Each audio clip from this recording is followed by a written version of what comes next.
So we're here in the Inner Sanctum, the repair shop in Norman's Rare Guitars in Tarzana, California. And we're here with Nick Karras, the man himself. Yeah. Karriolius, pardon me, Nick. That's fine. Nick, this is really where you're restoring, refurbishing, repairing all the vintage instruments as well as used stuff. You want to tell us a little bit about what an average day is like for you? Just a lot of vintage guitars, new, old, old, new stock. Just restoring, you know, like old Tellys, Stratocasters. So this is a Nash, but this is like a replica of the old 50s Telecaster and stuff. So we do a lot of work. You can tell the place is like, yeah, very busy. well Now, when you do something that's new and kind of maybe distressed or underappreciated comes in, do you do a complete refurbishing? What does that entail? It's you know, cleaning up the whole guitar, the electrical. Sometimes the electrical's like been tampered with, been resoldered, retouched, so we just try to get everything back to stock again, and just, you know, just a whole restoration and stuff, and, you know, restringing, checking the tuners. This is like a Nash Telecaster, and it's been distressed. It's an old 50s Tele and stuff. So this came in just for a basic setup.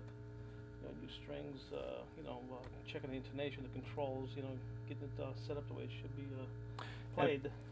And I guess you do neck work when you have to do truss rod adjustments and all that. That's the first thing you got to do is check the truss rod and stuff, and that needs you know, adjustments underneath the neck. There's an adjustment over there to you know, get the neck nice and straight. It's like going to a chiropractor, so that's a big must on the neck. It's really important. So, any trends, Nick, that you see over the years now? I mean, there's so many new manufacturers today. A lot of people think that there's a renaissance going on in acoustic guitars, in general.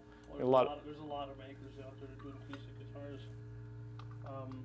You know, a ton of different makers. They got their own way of like making truss rods, where they put the truss rod, what size of truss rod, the materials.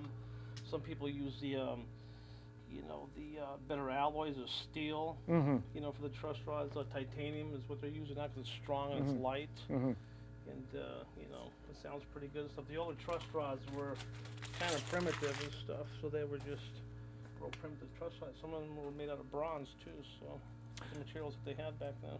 So is it fair to say for beginners that are just starting out now, I mean, there's a better quality of beginner guitar available than it was when we were, you know, starting out?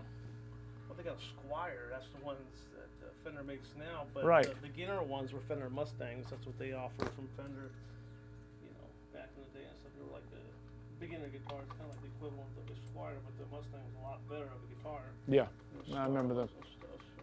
Yeah, Squires are made in Indonesia, I guess, right? Oh, they're made all over. Yeah. You never know where they're made. Sure. But, yeah. It's all in a day's work.